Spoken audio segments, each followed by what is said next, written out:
Bet the Board. What do you mean you don't bet? I mean, I don't bet. You know, I don't gamble. I don't. I never have, and I never will. Yeah, right. I'll bet you $20 I can get you gambling before the end of the day. You owe me 15 grand, pal. Pay him. Pay that man his money. It's the Bet the Board podcast. God likes me. He really, really likes me. In the end, I wound up right back where I started. I could still pick winners, and I could still make money for all kinds of people back home. And why mess up a good thing? Here's Payne Insider and Todd Fuhrman. Welcome into the Bet the Board podcast, NFL Week 4. The pretenders, the contenders, they're all starting to separate from one another before we flip the calendar from September to the month of October. I'm your host, Todd Fuhrman, joined as always by my esteemed colleague and co-host, the one, the only Payne Insider. And Payne, 3 weeks in the books, we continue to plow through the Sunday slate. Contenders and pretenders. Who are the contenders? I mean, it's basically three teams that I think can win the Super Bowl at this point. Maybe no. I mean, three probably. No. Yeah. Keep going. You're gonna get yourself. I'll get myself in a world of trouble. But I mean, look, in the NFC right now, it appears to be a two-horse race. I mean, I'm not sure if Philadelphia gets their act together offensively. We're not headed for a crash course between them and the 49ers. And the AFC, obviously, a little bit more wide open. But you know, we'll get a battle of two teams who have aspirations of getting to the AFC title game on full display Sunday in Western New York. It's Kansas City, and I guess maybe most of the AFC North, although I'm not willing to say that the Cincinnati Bengals have fixed all that ailed, and I am not a believer in the black and gold while Matt Canada's calling plays, given what we saw on Sunday night. We have to reverse roles. I like asking questions and watching you step in. Oh, that's fine. You can do it. I mean, I'll hem and I'll haw, and I'll filibuster for 3 to 5 minutes, and it'll be just like the scene in Billy Madison where I'll make our entire audience that much dumber because I've done nothing but waste their time with saying absolutely nothing. Where are we starting? All right, let's start with Thursday night because we do have a divisional matchup, and maybe this is the rivalry that we'll see for years going forward, given the level of dysfunction in Minnesota, the dysfunction with the Chicago Bears. So it's Detroit on the road at the Green Bay Packers. And when you look at this game, we're seeing Detroit pretty much a 1.5 to 2 point favorite across the board as we sit here on a Thursday morning, seeing a little bit of under money start to enter the market, 45 the prevailing price tag. And when we look at the Lions, they're seeking their third 4-game win streak versus the Packers in the last 50 years. It happened in 1982 to 83, 2007 to 18, but it has been a while. When you look at the Lions, they swept the Packers in 2022 and beat them in Week 18 to eliminate them from playoff contention.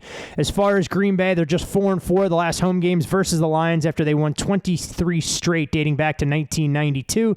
Packers come into this game fresh off of an 18-17 win against the Saints that tied their largest comeback entering the fourth quarter in team history. Meanwhile, the Lions put together one of their most complete defensive performances against Atlanta in recent memory, but you'd like to see a little bit more discipline. They still took 10 penalties for 119 yards. As far as the uniqueness of this situation, Green Bay will be a home underdog to Detroit, barring some major late line move for just the third time since Brett Favre joined the team in 1992. The two starting quarterbacks in those previous games weren't Brett Favre and Aaron Rodgers. It was Matt Flynn and Brett Hundley.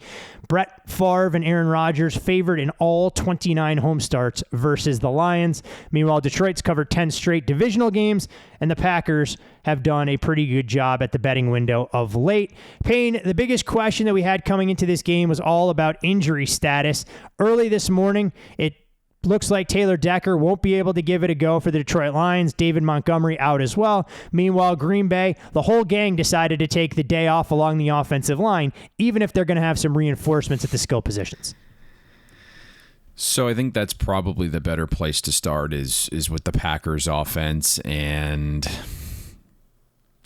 I think there's serious concerns about the O-line, right? I mean, you led me perfectly there, and it's, David Bakhtiari out again. Elton Jenkins out again. Have we gotten word on Zach Tom? Haven't seen official word, but it didn't appear that it was as dire as it could appear early in the week, but it's a fluid situation. So I don't want to say definitively he's in or definitively that Tom will be out. And so when you have, at least the left side of your entire line out, it's difficult now because Detroit's figured out how to manufacture pressure this season so far. 35% pressure rate the last 2 games, 8 sacks in total. I would expect Aaron Glenn to blitz Jordan Love, not just because of those offensive line injuries, but if you look at Jordan Love, he's not been great under pressure. 8% turnover-worthy play rate with pressure.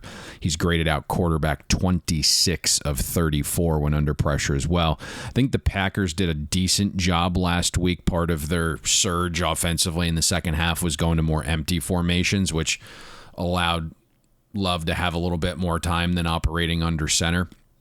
They made some protection adjustments, which I thought were pretty good for being extremely short-handed.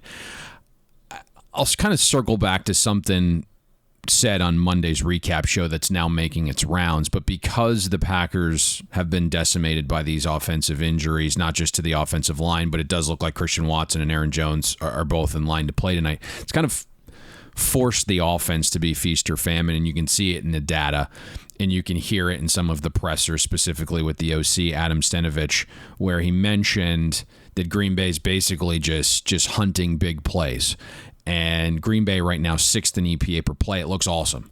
They're 21st in success rate. There hasn't been much down-to-down efficiency because the O-line's not getting pushed, because A.J. Dillon isn't Aaron Jones, despite what the organization will lead you to believe. Shocking. Who didn't see that coming 3 years ago when we started banging the drum on that? Shouldn't be a 50-50 timeshare.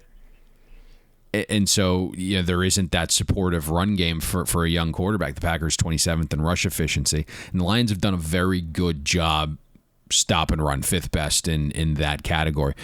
Defenses are playing much tighter coverage and effectively forcing Dobbs and Reed, the rookie, and Wicks to get off press. If you look at cushion rates for NFL receivers, Dobbs and Wicks have been given the 3rd and 6th least amount of cushion per route run. So defenders are kind of really getting up in their grill and forcing them to release quickly, get off that press quickly. And so when pressure's coming, it makes it very difficult for the quarterback if pressure's coming and guys aren't getting open quickly. And so it's just led to a lot of deep throws, a lot of inefficient throws. If you look at Jordan Love's completion rate over expectation, not very good. Hopefully Christian Watson returns at 100%, Aaron Jones returns at 100%, but we kind of know how finicky those hamstring injuries can be.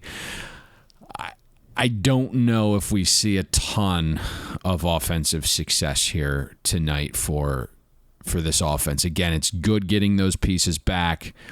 Just what it's looked like down to down, the offensive line concerns. I think you can have some relative success, but I think the way Detroit's defense is playing, it's a little bit different this year. And so you kind of have all of those things combining here, where Detroit's defense up a little bit, some injuries along that offensive line, not the greatest down-to-down success rate for the Packers.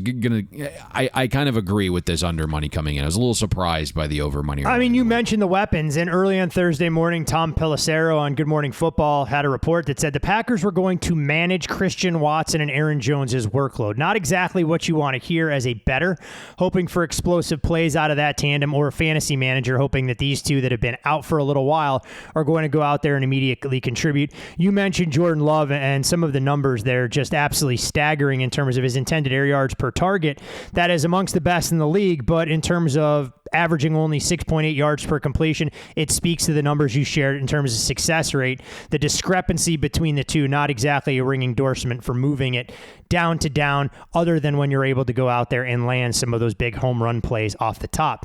Meanwhile, on the other side of the ball, Payne, I mean, Detroit doesn't come into this game extremely healthy. Taylor Decker, who they were optimistic they were going to get back, doesn't appear to be in the mix for a game plan. David Montgomery going to miss the game as well. They do get Emmanuel Mosley back on the defensive side, which should help as he'll make his team debut.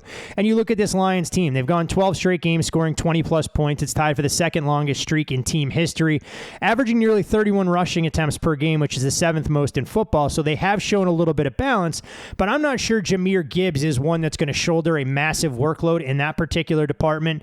As far as Jared Goff, I mean, you highlighted a couple years ago. You said if this guy was going to have a resurgence in his career, it was all about play action. Those numbers have bear fruit, and Ben Johnson clearly listening as playing a key role in terms of revitalizing Goff since he become a member of the Honolulu Blue and Silver. Yeah, Ben Johnson's very much an analytical guy that's always open to hearing ideas and suggestions from others. So it doesn't surprise me that he's having some offensive success. I think a lot of people know our feelings on Ben Johnson. Our loyal listeners know we pegged the Packers defense as well for improvement this season and through 10 games, right? 10th in schedule adjusted efficiency. So theoretically, this is a good on good matchup on this side of the ball. I think here's where the variance lies and maybe why it's a little bit of a difficulty to understand what's going on and why there's been a little bit of a battle on the total is, the Packers defense, what is it? It's gone up against Justin Fields and the Bears offense, 31st in the league. A one-dimensional Atlanta attack with Desmond Ridder. Then they faced a backup quarterback the final 2 quarters this past Sunday. So you start to question yourself, how improved is the Packers defense? Their green dot, Devondre Campbell, is also out for this game. And then you have Jair Alexander, who's a little bit questionable. So I think that's where you're maybe wondering. But on the other side, it's the Lions offense, sure, it's been fantastic, just hasn't been fantastic in these spots, right? With Jared Goff under center, it's basically night and day when it comes to home and away. And I'm not usually a big splits guy because there can be noise in the numbers just based upon strength of opponent, but it's so glaring on the road, you have to mention it. It's in his Lions career, 40 touchdowns to 9 interceptions at home in the Dome. Completion percentage nearly 6 points better at home. Passer rating over 20 points better at home. On the road, it's 12-9. Or I'm sorry, 13-9 touchdowns to interception on the road. So it's just I don't know who he is on the road. I don't know what this offense is on the road. So, there's serious questions about the Packers' quality of opponent faced through 3 data points. And then, the Lions' Goff era on the road. It's just, their EPA and success rates don't translate to really an offense better than the sum of what Green Bay's faced this season so far. So you start to wonder, is it really a step up in class for that Packers defense in this setting?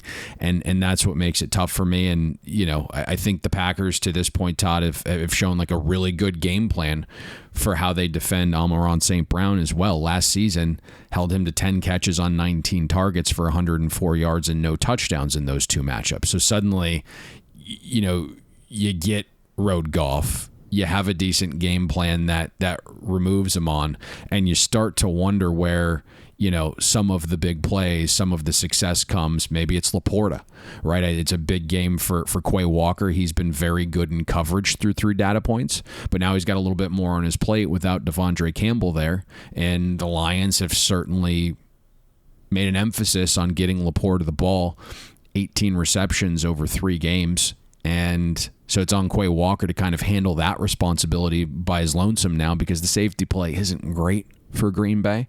But again, just not a ton of weapons if you can remove them on from the game. Atlanta had success running the football, even though they had to erase a double-digit deficit in the fourth quarter, flirted with that 200-yard threshold. And I think it was interesting that the Packers are cognizant of that. I mean, you have Joe Barry saying it's a copycat league, and if you put something on tape unsuccessfully, you better anticipate that it's going to show up until you are successful with it.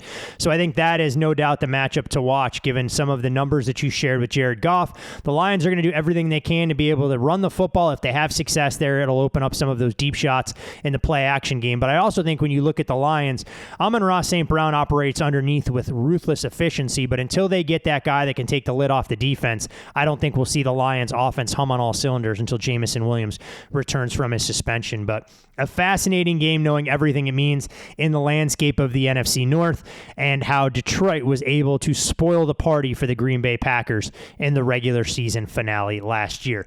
From Thursday night, Payne will make our first of many trips across the pond. Early Sunday morning, 9:30 a.m. Eastern, kickoff from Wembley Stadium, and it's the Jaguars playing host to the Atlanta Falcons. The Jags, a 3-point favorite, total of 43.5 in this particular football game. And when you look at this, it'll mark the NFL's 25th regular season game at Wembley Stadium, one of 5 international games being played there this season. The Falcons, they haven't been great as an underdog. The Jaguars, we know they have an increased level of familiarity, so much so that they'll play in London not once but twice, staying overseas to take on the Buffalo Bills next week. But I have to ask you, Payne, all offseason, we know the Atlanta Falcons were a buy-on team from professional bettors. The win total, the division, there was a hope and expectation that this offense was going to look a lot more versatile with Desmond Ridder having an entire offseason to work with weapons like Drake London and get a healthy Kyle Pitts back into the fold. Through the first 3 games, this Falcons passing attack has been absolutely non-existent. And you look at this Jags team defensively, that's where they're most vulnerable. Outside the top 25 in pass defense efficiency, they were gashed by a rookie in CJ Stroud. I think Tank Dell is still running unmolested through that defensive backfield. But do the Falcons have enough in a vertical passing game that they can go out there and attack the Jags' weakness? I'm glad that you are enthusiastic about breaking this one down, because we had to get you there. Look, I'm a team player. I buy in, and I told you flat out, I said, these are 2 teams that you could ask me 1,000 questions about, and I've learned absolutely nothing about either of them through the first 3 games. Well, it's the standalone London game, so we're doing it for the people. You're a mensch, my friend. You're a mensch.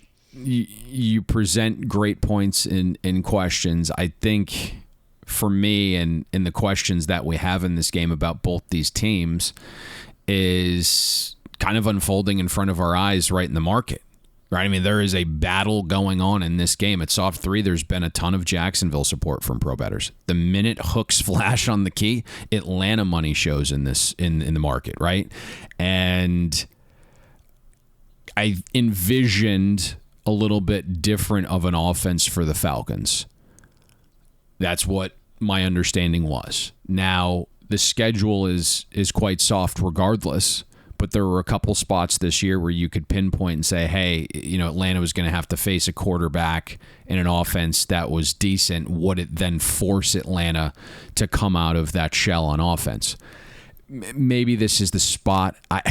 I think aside from the power rating discrepancy, what's creating the 2 different thought processes are the matchups, right? Like if you're backing Atlanta, your thesis is, yes, Desmond Ridder has been extremely poor, but now he gets a Jaguar defense that's 25th in pass efficiency, 31st in pass rush win rate. So Ridder is going to have opportunities to be efficient enough through the air to where it opens some things up in the ground game, right? I think Monday we talked about all the loaded boxes Tyler Algier and Bijan were seeing so far this season because Ridder has not been a threat. It's not even about being like the most prolific passer. Let's just make this competent enough to where 8 and 9 guys aren't in the box.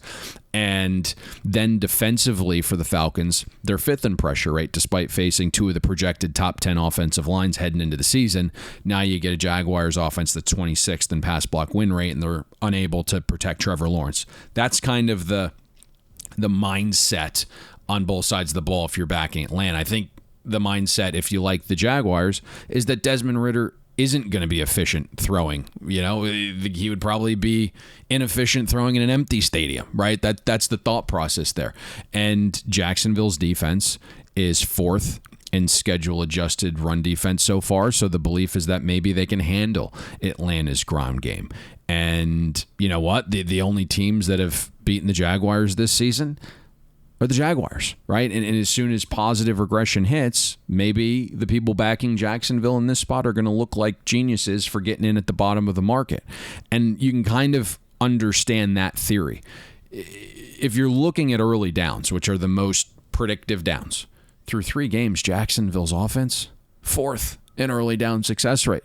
But those like sneaky variance downs over a small sample is what's really hindering Jacksonville. They're 28th in late down success rate. And then on top of that, the receiving group that we all thought would be top 10 in the league with Ridley returning and Christian Kirk and Zay and Ingram, they've had the dropsies, right? Jacksonville's lost 15 expected points to drops. It's the most in the league. It's the most through 3 games since 2019. I think it's an easy fix, right? And then I'm also not sure this week there's some kind of like rumblings that Doug Peterson may take back play calling duties from Press Taylor. So there's a lot of variance in this game. You could make a case for both sides. You've kind of laid out both. I don't have a penny invested yet, but I kind of wanted to paint the picture of both sides, and that's kind of the equation of why there's a battle on this one.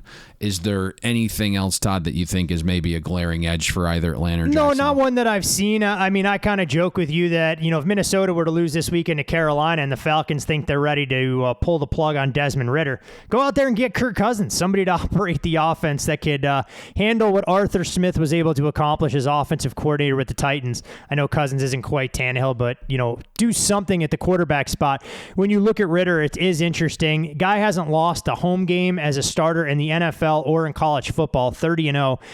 When you look at him going away from home, the record obviously dips some. He's yet to throw a touchdown or interception. The one thing we have seen from the Falcons, and you wondered when it was going to happen, Bijan Robinson has already seen a massive uptick in terms of snap count. 63.4% week 1, 72% week 2, 81% last week against the Detroit Lions, despite not being able to find any space or separation. So for those folks who thought Tyler Algier might be able to vulture some of the workload, it appears to be trending the other direction, at least now. We'll see how that continues to play out. But no doubt about it, I mean, a Jags team that's underwhelmed early on in the year. The division in the AFC South looks to be a little bit more competitive, at least through the first couple weeks than we initially anticipated. Meanwhile, for the Falcons, look, nobody's running away and hiding in the NFC South either, but if they're going to be competitive, you have to show a hell of a lot more balance and effectiveness than what we've seen through the first couple of weeks. Another question for you. You said Kirk Cousins is not Ryan Tannehill. Was that a positive he's not Ryan Tannehill, or he's not as good No, as I think Ryan it's a Tannehill? positive that he's not Ryan Tannehill. I think he's a better passer than Tannehill to operate out of play action. Okay. Completely agree. Yeah, that would be a massive boost to the Atlanta Falcons. And boy, if they made that move, and I'm not the biggest Kirk Cousins guy, but if they made that move, they roll. Yeah, I'm not saying it's going to happen. It is interesting. You figure Atlanta's got some tricks up their sleeve when they're carving out additional cap space. Don't know if it's for a quarterback or any other position. But the one thing I will say in the last note on Atlanta, the defense, they spent a ton of money on that side of the ball and at least looks to be better and more buttoned up early on than what we saw most of last season. When we talk about defense, though, I'm not sure how much we'll see on full display in Orchard Park, New York on Sunday afternoon when a pair of teams vying for AFC East supremacy will do battle. It's a renewal of acquaintances. Obviously, they play twice a year, but there were increased stakes last year in the postseason with Skylar Thompson getting the nod and the Bills hanging on for dear life to get out of Dodge. It's the 11th game in NFL history with both teams coming off 34-plus point wins, and it's the first since Week 8 back in 2018 when the Broncos traveled to Kansas City to take on the Chiefs. They're the top two teams in scoring differential through the first 3 weeks of the season. The Bills 2.5-point favorites, total 54. Bills 25-6 record at home since 2020, including the postseason. It's the best mark in the NFL over that span. They've won 7 straight and 11 of 12 home games versus the Dolphins, including the playoffs. Meanwhile, the Dolphins continue to seek their first 4-0 start since 1995. Mike McDaniel on a Wednesday saying if you need to be motivated for a game like this, check your pulse or maybe consider a career adjustment. And a very limited sample size when we look at teams that have scored 60-plus going back to 1970. It is fun to talk about. I'm not sure how meaningful. 1-6 straight up, 0-7 ATS, failing to cover the spread by 12.6 points per game. I hear you snickering right now. I know what's going on the screen. We'll get to that game shortly. But when we look at Bills and Dolphins, I'll give you the honors out of the tee box in terms of which matchup you'd like to dissect first. They're both good. I mean, this market, man. Let's start where the 70 burger transpired last week. I mean, the Dolphins' offense is really good, and I'm not saying anything earth-shattering there. But they've also played the Chargers and Broncos defenses thus far, right? Number 29 and number 32. The toughest matchup against Belichick at least forced the Dolphins' offense to look human, right? They're only 9th in EPA per play week 2. The Bills' defense is probably top 5 again. Again, not earth-shattering, but they've also played Zach Wilson, Sam Howell, and the number 28 Raiders defense. Where I'm going with this is it wouldn't shock me if either the Dolphins' offense or the Bills' defense made the other crash back down to what their reality truly is. And I think for the Bills to make Miami look different on offense, they have to get pressure. It was a question mark this offseason, right? Through 3 data points, Buffalo's number 2 in pass rush win rate. They're 4th in pressure rate, 14 sacks, and this is all without Von Miller. So that's a really positive sign. Keeping Tua upright was obviously the big question this offseason for Miami, and it was all the hubbub. And I would venture to say we were probably the only people on earth that thought the Dolphins' offensive line would improve just based upon what we had heard, right? Jackson gaining a little bit more weight, Hunt really kind of solidifying himself at right guard, and Connor Williams being a good center in terms of blocking, but having some trouble with some snap issues. That got rectified a little bit. And then you move Wynn to left guard, and, Teron Armstead returns last week. And right now, the Dolphins are 12th in pass block win rate, which is a massive step up. Tua is also getting rid of the ball at a lightning quick rate, 2.3 seconds. Next closest is 2.5. So it's actually tough to get to Tua. So I'm interested to see what the Bills do defensively. If you look last year, they blitzed Tua on 31% of dropbacks in the 2 matchups. That was 13% higher than Buffalo's season-long rate. But now they're getting natural pressure. So, does McDermott dial it up a little bit more? Tua also showed really well against the Bills last season. I know if you kind of zoom out and look at Tua against Buffalo for his career, it doesn't look great. I don't really think sample sizes without McDermott are relevant at all, so I would kind of throw those out the window. But when the Bills couldn't get pressure on Tua last year, averaged nearly 10 yards per pass attempt. I don't think Miami is going to be overly fearful of the Bills' corners in this spot. I think Miami is also going to test Buffalo's run defense. The Bills are 13th in EPA per rush allowed, 19th in success rate, and they haven't faced a good offensive line yet when you put it in that context either, right? It's the Commanders' offensive line, the Raiders' offensive line, the Jets' offensive line. Those 3 combined for basically a run block win rate of 22nd. Now you get the Dolphins, who have the most efficient ground game in the NFL. Again, a little bit more variance here because there's definitely room for Buffalo's run defense to improve. They've tackled like shit this season, candidly, and 272 of the 332 rushing yards they've allowed have come after contact, which is a monster number. They've actually done good contacting the running back very early, which is a little bit more predictive. So, as Buffalo's run defense kind of bounce back and level off to where some of the first contact numbers would indicate. I do think Miami finds relative success on offense here, Todd. I think the question becomes is how many possessions will the Dolphins actually have on offense? I mean, look, it's a fair question when you look at how Buffalo has kind of gone about their business. We saw Josh Allen uber aggressive week 1 against the Jets through a couple of picks. And, things that we talked about, wondering how Buffalo's offensive philosophy and mentality could change with Sean McDermott having more input. A defensive-minded head coach doesn't want you to turn the football over. And over the last couple of games, you've seen Buffalo much more methodical, much to our chagrin last week. And I mean, they put together a 9-minute drive that I don't think they threw the ball more than 0.3 of a yard downfield, trying to play the dink and dunk game. In this particular spot, maybe it pays dividends. And when we begin to look at the Dolphins' defense, Jalen Phillips left last week with an oblique injury. Game obviously didn't require him staying in. I mean, from a Dolphins standpoint, they had 24 quarterback hits and 8 sacks through their first 3 games this year. The 24 quarterback hits rank 3rd in the NFL so far this year, and they have an 11.5% quarterback knockdown percentage with 13 actual knockdowns, a top 10 rate in the league. In steps a Buffalo Bills offense that has shown a lot more balance, at least through the first 3 games than we saw last year, and it's comes with an increased reliance on James Cook. When we look at this side of the ball, Payne, do you think Buffalo starts to go back to some of the aggressive tendencies, or is the best way for them to potentially protect their defense against the high-powered Dolphins offense, quite frankly, by keeping Tua and company on the sidelines for as long as possible? So we've kind of gone to the right spot here in that the Bills' offense is certainly more methodical, and it's something we outlined in the preview that when a defensive-minded head coach takes over the defensive play calling, he's going to want to look like a genius. And the best way for that to happen is having your defense on the field less. And so Buffalo's offense right now, 30th in neutral game pace. Last season it was 8th. Josh Allen's ADOT has shrunk more than 2.5 yards. So it's a far more controlled Bills passing game that isn't as quick strike. And certainly when you see some of the decisions in week 1, you're saying, hey, let's dial that back. To me,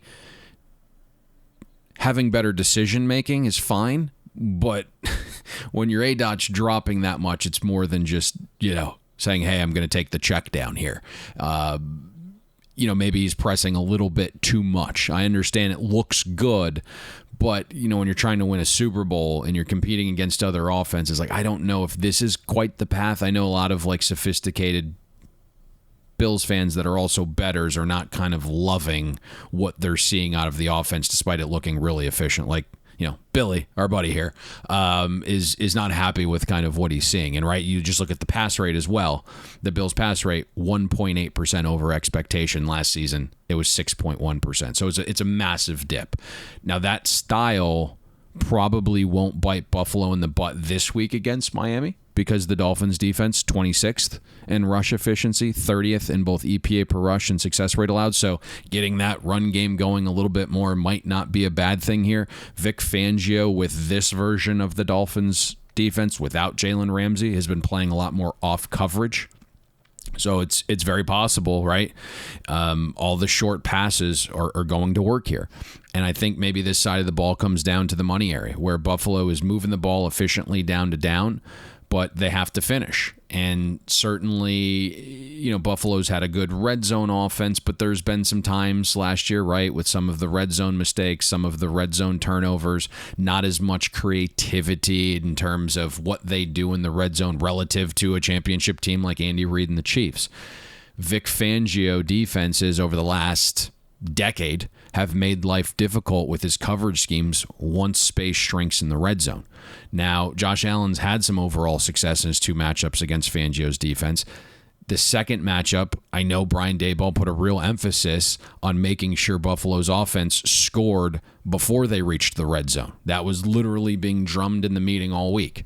So I think this is interesting, where we absolutely could see Buffalo just kind of moving it between the 20s and inhibited. But that red zone variance game is going to be very important for this side of the ball, just based upon some of the lulls that Buffalo's offense has had the last few seasons with Josh down there, and the way Vic Fangio's defense defends that area of the field. Time to unleash Dalton Kincaid. Get him more involved as a red zone target if they're going to run from heavier sets. We've seen his targets basically have him third alongside Dawson Knox. Stephon Diggs remains the alpha in the receiver room as they try and identify exactly who they can lean on. One thing I do have to give you credit for that, I've watched over the last season plus, when you take a look at this Dolphins defense, there's a true superstar emerging, and it's a guy that you were extremely high on coming out of college, thinking that he could be the steal of the draft, and that's been Javon Holland. That mainstream media has really taken notice. You look at what Holland has meant to that back end, leads the Dolphins in tackles in all 3 games this year, and his 33 tackles ranked 4th in the NFL. He's the only player in the league with 30-plus tackles and at least 2 forced fumbles this season. Holland truly becoming a superstar that I have to imagine when Vic Fangio goes to bed at night is thrilled he has him in the defensive backfield, patrolling that region of the field, knowing that Jalen Ramsey will eventually be healthy and give him another star back there as well. Yeah, Holland has been very good, and that was kind of the idea, is letting him roam a little bit more and be a playmaker. And, they're kind of keeping him around the box a little bit more this year. We saw the 2 fumbles created last week. Just kind of changed the game a little bit, especially when you have an offense that prolific, right? We've kind of talked about, hey, maybe you want to force some turnovers, get that offense the ball back with short fields, and that was really the game changers last week, because early on Denver was moving it. But you get a couple stops, the offense keeps humming, and all of a sudden you look up at the scoreboard, and even though you're finding some offensive success, you're trailing by 3 scores, and it changes the way you have to operate your offense. You become a little bit more predictable, and then that allows the Dolphins to get stops in that direction when you can only be one-dimensional. So having Javon Holland out there kind of being a ball hawk would go a long way getting a turnover or 2 again this week. You can follow Payne on social media at Payne Insider. You can follow me there as well. You, of course, can follow the podcast at Bet the Board Pod. And again, as I will encourage you to do every week, maybe till the mid-season point where some of the value gets taken out, but sign up for the Bet the Board newsletter delivered absolutely free to you every single Friday. It's a great reminder if you've missed any of the podcasts or articles available on our website, and it comes with an additional best bet option to try and keep you engaged, entrenched, looking for any edge that you can possibly find, oftentimes in a much more liquid prop market than you'll get in the top line markets in sides and totals. Payne, it feels like divisional matchups are the order of the day, and we have another doozy on tap Sunday early in the afternoon at 1 o'clock Central. It's the Baltimore Ravens against the Cleveland Browns, and it's the Browns now being bet up to largely a 3-point favorite, 3 minus 0.5 we'll call it, total on the game 40.5. And when we look at these two teams, clearly a lot was expected coming into the year. It's the fourth game where both teams enter with winning records. Happened in 2001 back in week 6, 2020 week 14, and 2021 week 12. The Ravens finished last week as an absolute mash unit in a loss to the Colts, but their overall health appears to be trending at least in the right direction, especially on the offensive line. The Browns have won both home games this year by 21 plus points. Prior to 2023, they'd gone 70 straight home games without a win by 3 touchdowns or more. As far as the defensive performances, the Browns and Ravens rank 1 and 2 in yards per play allowed this season. The Ravens, they've thrived as an underdog. We've talked about it before, 9 and 2 ATS. The last 11 times they've caught points on the highway. Meanwhile, the Browns, they've gone under the total, 5-0-1 in their last 6 home games. We mentioned health for the Ravens, and Payne, they'll be better along the offensive line. Not sure if this will mean they're a little bit more aggressive in their game plan, but I know you and I were both critical with their inability or lack of effort to really stretch the field last week against the Colts, and in steps a Browns defense that's exceeding everyone's expectations, at least through the first 3 weeks. Yeah, I think Baltimore's offensive success in this spot relies pretty much on the offensive line health. Tyler Linderbaum and Ronnie Stanley returned to practice on Wednesday, but both were limited.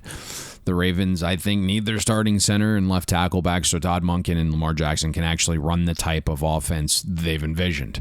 And you look last week, and Lamar felt like he was under constant duress. That necessarily wasn't the case, just a 29% pressure rate.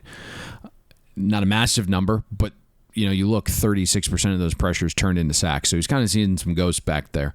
You look at Lamar and Monken and how they kind of treated the ball like a hot potato. I mean, Lamar's ADOT was just 5.8 on the season. If you look at some of these offensive line injuries, it's kind of led to Lamar's intended air yards being extremely low, 6th lowest in the league. Zay Flowers, the clear number 1 receiver on this Ravens offense, isn't really getting a ton of quality targets. Among 88 qualifying receivers, Flowers is 83rd in air yards per target. So you got to figure out how to stretch the field a little bit more. And effectively what we saw last week against the Colts was the old Lamar Jackson offense. 14 runs, 11 of them designed and scripted.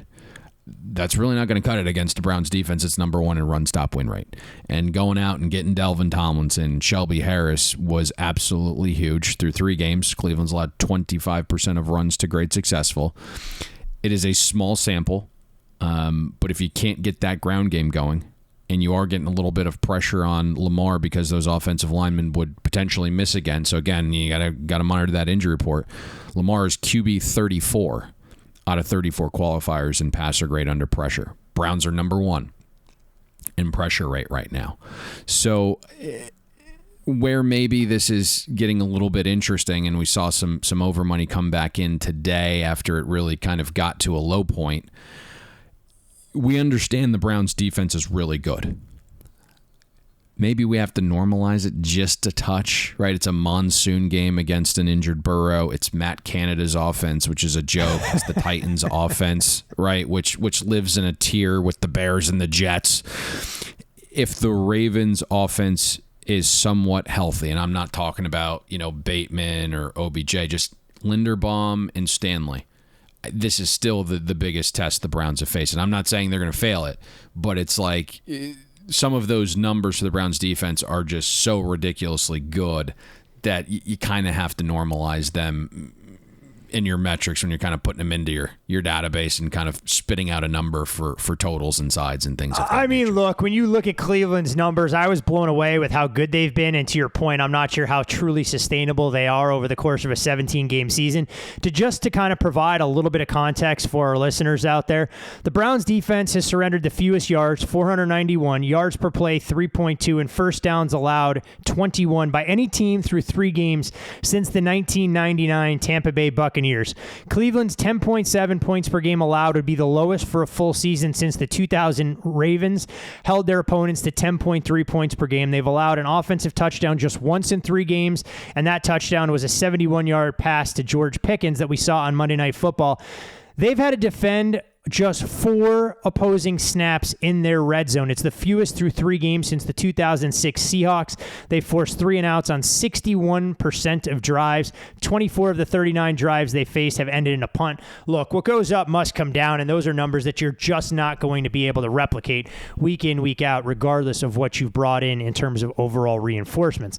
Now, it's a great defense, right? One that we pegged for like massive improvement.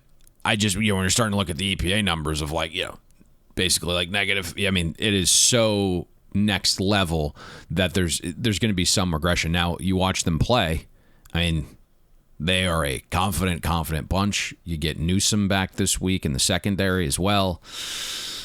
It's a tough matchup. If Baltimore's healthy, this will at least be a serviceable test to kind of finding what that normalcy is for the Browns defense. On the other side, for the Browns, they finally got a ray of sunshine, a breath of fresh air, whatever optimistic cliche you'd like to use, coming from the quarterback position, and that was Deshaun Watson, who will enter this week off his best performance as a member of the Browns. Completed 80% of his passes for almost 300 yards. His yards per attempt jumped from 5.5 versus the Steelers to 8.8 versus the Titans. And in terms of his overall ranks, look, those are nothing to write home about since he joined the Browns. Jerome Ford, we know, isn't Nick Chubb. He doesn't offer the same power or explosion despite his 2 touchdown performance over the Titans, but you have to be at least optimistic given the connection and chemistry we've seen from Deshaun Watson utilizing Amari Cooper, who just goes out there and produces. There may not be a more underappreciated wide receiver in the entire NFL over the last couple seasons, but you're also seeing Watson get on the same page with Elijah Moore, who caught all 9 targets last weekend versus the Titans, and his 25 targets through 3 games, look, shows that there is going to be an opportunity for him, even if his yards per catch are nothing to write home about. What Deshaun Watson are we getting? It's a great question. I wish I knew. Yeah, has he turned the corner and kind of shaken off the rust? Is he more comfortable in Stefanski's offense now that it's specifically designed for him, right? Like, has the light finally turned back on? Or is the outburst we saw last week a byproduct of facing one of the league's worst pass defenses? Tennessee is 30th in EPA allowed per dropback over the last 2 seasons. It just has not been a very good pass defense. They've been riddled with injuries. They don't have a lot of premium talent back there aside from Bird. And I think, candidly, if any of us had the exact answer to that, this becomes an easy game, right? Because if Deshaun Watson is the guy from last week, you're probably still buying the Browns at a bargain price under the key of 3 here. If Deshaun isn't that guy, you're now invested in the Browns at a price 5 points higher than last week's look ahead. And, typically that doesn't bode well for long-term success. And so, this side of the ball to me is extremely dependent on that question, because where you want to attack Baltimore's defense is through the air. Marlon Humphrey is still out. We'll see if Marcus Williams can get a full practice in today on Thursday. Kyle Hamilton a little dinged up, but I think he plays. But in general, our question all offseason was the corner opposite Marlon Humphrey. The Ravens right now, 24th in pressure rate through 3 games as well. Owe and Ajabo up front are injured. So you want to test Baltimore through the air because secondary is a little bit of a question. The pressure is a little bit of a question. And then you think about who Baltimore's played. C.J. Stroud in his first NFL game on the road in weather. Joe Burrow at far less than 100%. And a backup quarterback last week.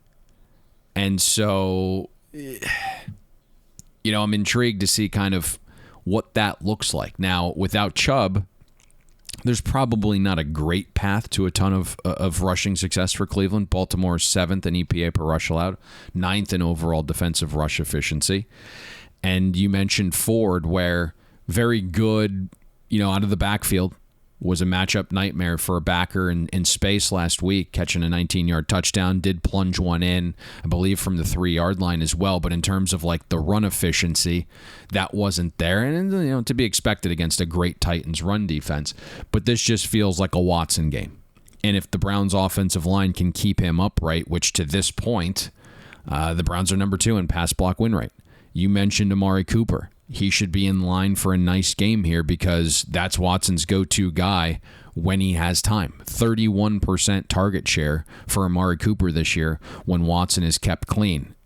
One of the most underappreciated wide receivers in this game. Always feels like he's on the injury report, but always battles through them. Just a consummate professional. And so if that pass rush is not getting home, and we start to worry about the secondary piece is not having Marlon Humphrey, and is corner 2 really good if you're trotting Ronald Darby out there. There could be some success through the air if you get the same Deshaun Watson, who was clean and efficient and decisive and accurate last week. Such an interesting game because obviously both these teams had designs on winning the division. Cincinnati hasn't exactly gone out there and lit the world on fire through the first 3 games. This will go a long, long way for a pair of teams sitting at 2-1, trying to get a little bit of separation from one another. And I think the point you raised at the top was excellent, talking about how we've seen a massive shift in the market onto a key number when you try and figure out, if these two teams are for real or if you're able to buy one of these stocks at the bottom coming off a horrific loss against the Indianapolis Colts, or the Browns are really going to be this good as a dominant force throughout the season in the North. Divisional matchups are one thing, Payne, but we also come to appreciate intersectional showdowns of sorts where AFC meets NFC, and we'll have that this weekend where New England goes on the road to Dallas with the Cowboys now a 6.5-point favorite, total in the game 43 painted across the board. Every time this number gets to 7, the underdog takes a substantial amount of money in the betting market. The homecoming game for Ezekiel Elliott. The buzz is that he and Will Grier may know some of the signals in the language the Cowboys will try to use on offense. And the Cowboys offensive coordinator in Schottenheimer said, because they think they know what's coming, they hear something and think, hey, it's this. We're smart enough to adjust those things. That remains to be seen with this Cowboys coaching staff. I'm not quite sure they can overhaul things in a week. The Cowboys do enter this week off the largest upset loss since 2006 against the Lions, and Micah Parsons, I'll paraphrase here, pretty much said the energy was off. We didn't play how we did the first 2 weeks, and said they're looking to erase the bad taste that game left in their mouth. When we look at how the Patriots have performed as an underdog, it's not exactly great. 1-10 from a win percentage standpoint, so they've struggled in that department. And the Cowboys, a team widely said not to have any home field advantage and actually work against them, they perform well inside their friendly confines, going 9-0 straight up the last 9 home games, 7-2 ATS during that span. But Payne, if we're looking at this matchup, and I don't think it requires a deep dive on both sides of the ball, trying to identify a single matchup that you think will go a long way in determining who gets bettors to the window as terms of a side or total perspective, what are you looking to see unfold? So the very first thing, just kind of ripping the Band-Aid off here, is last night around 9 p.m., very sharp group hit the Patriots +7. And you can start to understand that thought process, right? The Patriots' schedule has been far more difficult than the Cowboys. Both have played the Jets, but past that common opponent, it's the Eagles and Dolphins for New England, and it's the Giants and Cardinals for Dallas. And then you factor in the Cowboys' offensive line injuries. And to me, that determines the next move in this game on the screen, right? Do we drop further, or do we kind of head back to that key of 7, knowing this was 7.5 on the look ahead, and you're getting some of those key cogs back up front? The Cowboys were without 3 offensive line starters against the Cardinals: Zach Martin, Tyler Badash, and Tyron Smith. So you're talking about like your all-world guard, your center, your tackle. Tyron Smith wasn't at practice on Wednesday during the media portion, and then Martin and Badash worked off to the side with the director of rehab. This afternoon's practice is really important to kind of monitor that and figure out where the next line move is, because I believe that offensive line basically becomes the guide to this game. And then you have, the added layer of Belichick versus McCarthy. And be careful how you choose your words over there. No doubt Dallas is the more talented team. But something we kind of identified and questioned, right, when they got off to that very hot 2-0 start, we were saying, like, they were able to overwhelm the Giants and the Jets, two teams with offensive line questions, to where Mike McCarthy and Dak Prescott didn't really have to do anything, right? The first time those two actually had pressure to score, they couldn't against Arizona.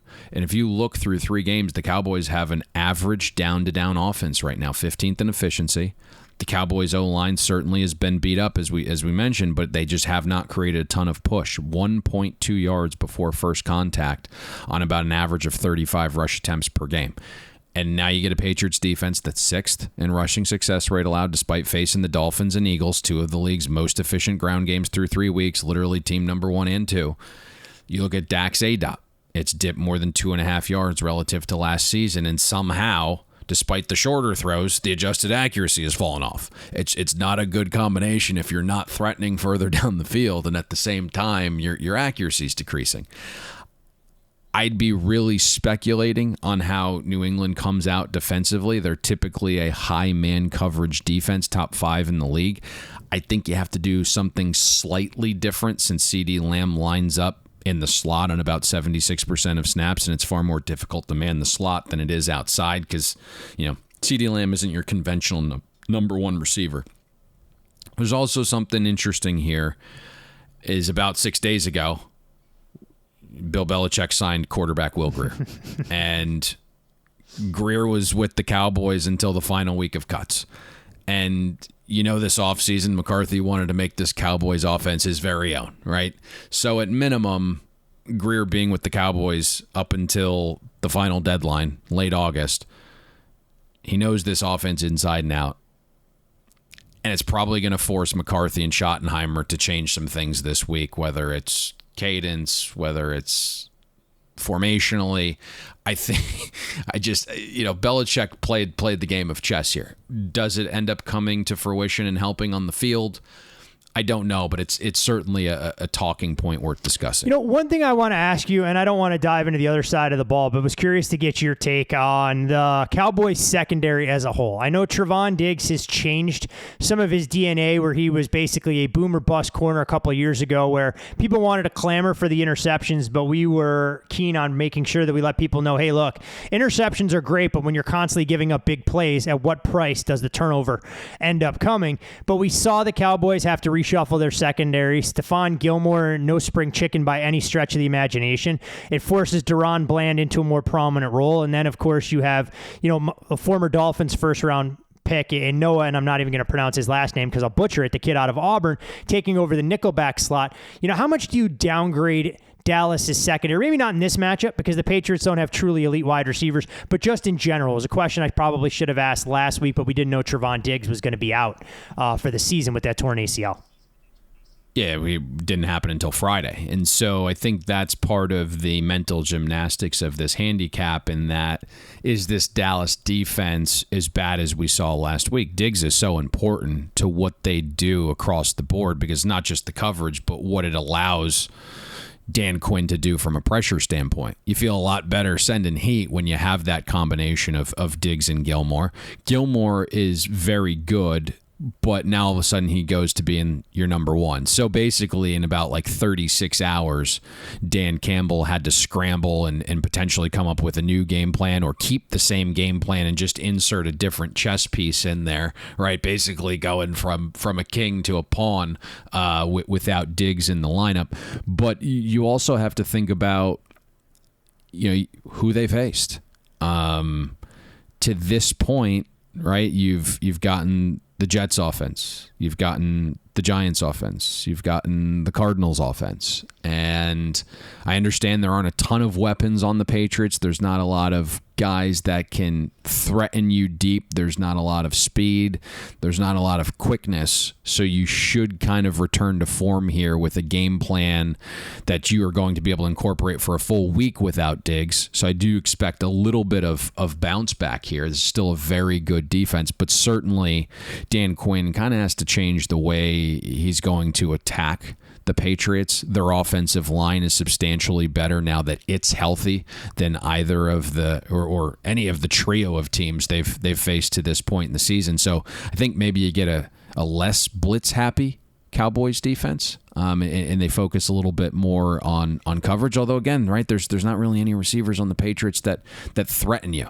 So, there's a lot of unknowns here in terms of like how these teams are going to attack each other. They're just so smart. But yeah, Dallas is, it's a team that we were all high on coming into the season. And they shoot out of the gate strong, and we kind of saw some underlying things I didn't love in the offense. Now all of a sudden they're getting beat up along the offensive line. You lose Diggs, and now there's some questions with McCarthy. It's like you gotta somehow get them to limp to 10. Yeah, it's a little bit more problematic now, especially if they were to struggle on Sunday against the Patriots, knowing that they will play under the bright lights in the Bay Area a week from Sunday against the San Francisco 49ers. So some interesting things to keep tabs on there.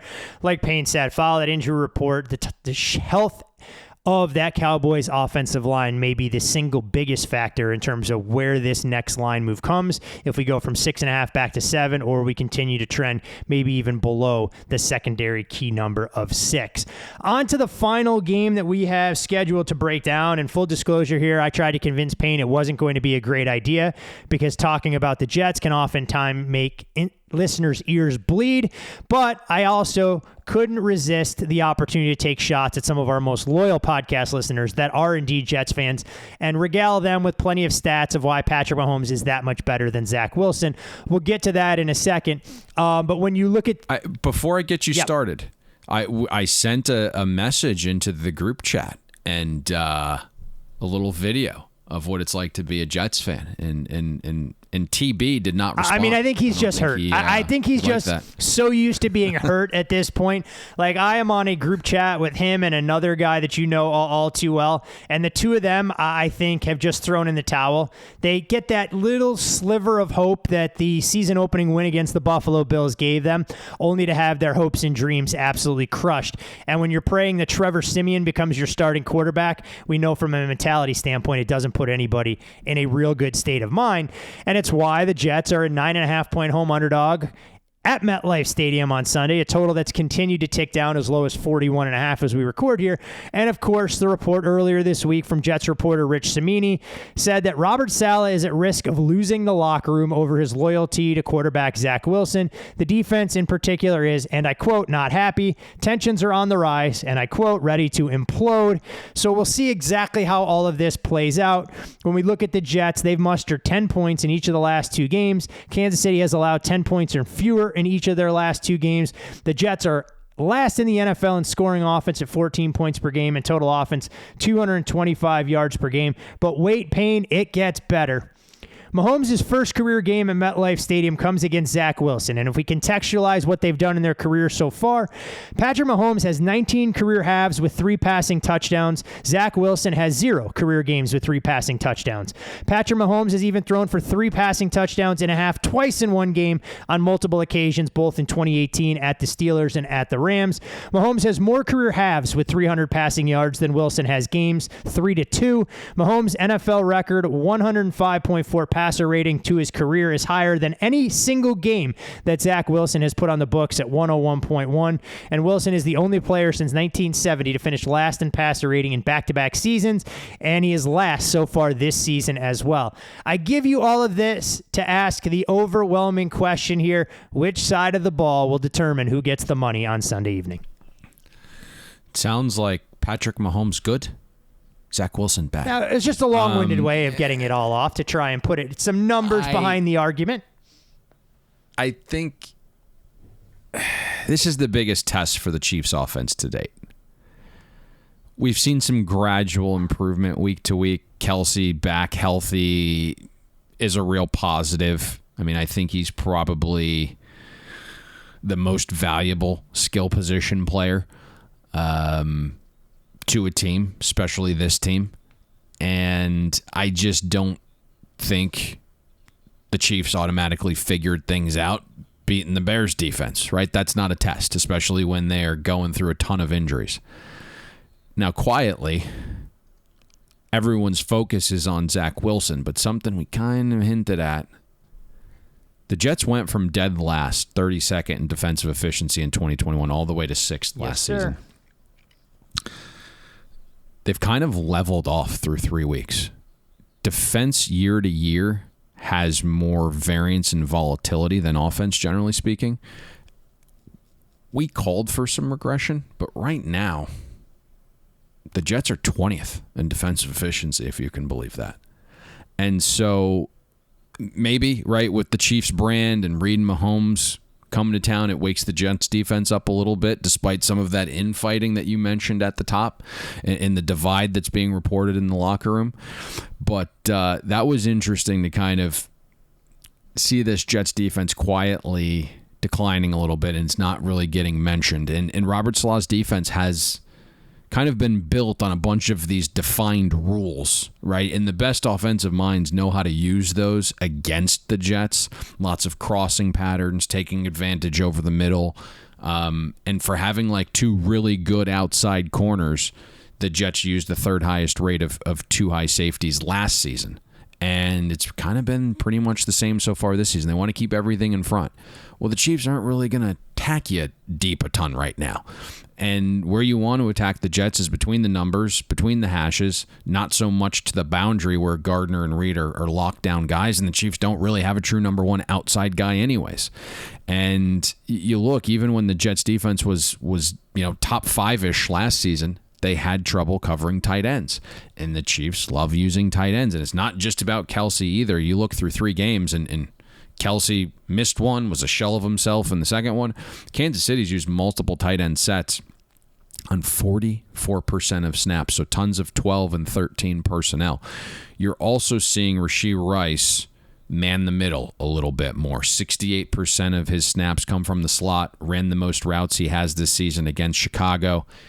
Quietly playing well, and my feeling is if he's not stopped twice at the 1 yard line, Rashee Rice is kind of all the rave this week in fantasy and kind of how he's going to reinvigorate the Chiefs pass game.